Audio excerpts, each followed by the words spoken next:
ఏమిటి పైశాచిక ఆనందం?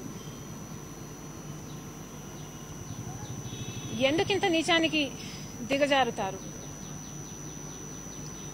ఇలా పుకార్లు, not one iota of truth. ఇలా పుకార్లు పుట్టించిన వాళ్లకు, వాళ్ళ వెనకాల ఉన్న వాళ్లకు సిగ్గనిపించట్లేదా? ఇంత దిగజారుడుతనం అవసరమా? I have natural reasons to accuse Telugudesam party that they are behind this mudslinging. ఈ ప్రచారాల వెనుక తెలుగుదేశం పార్టీ హస్తం ఉందని నేను అనుమానం లేకుండా ఆరోపణ చేస్తున్నా. కారణం లేకపోలేదు. తెలుగుదేశం పార్టీకి పుకార్లు పుట్టించడం కొత్త ఏమీ కాదు. మా నాన్న వైఎస్ఆర్ గారు ఫ్యాక్షనిస్ట్ అంటూ పుకార్లు పుట్టించింది ఈ తెలుగుదేశం పార్టీయే.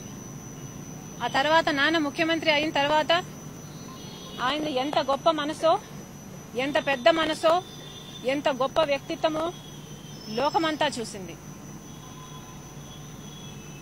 మా అన్న జగనన్న గర్విష్టి అని, కోపిష్టి అని, యాటిట్యూడ్ ఉన్నవాడని ఇలాంటి పుకార్లు పుట్టించింది కూడా తెలుగుదేశం పార్టీయే.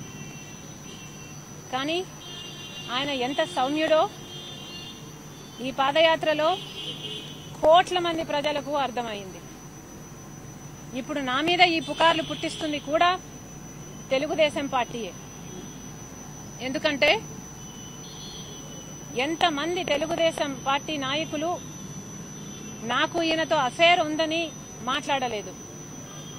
ఒకవేళ తెలుగుదేశం పార్టీకే ఇన్వాల్వ్మెంట్ లేకపోతే ఆ పార్టీ వాళ్ళు మాట్లాడుతున్నప్పుడు ఆ మాటలను ఎందుకు ఖండించలేదు?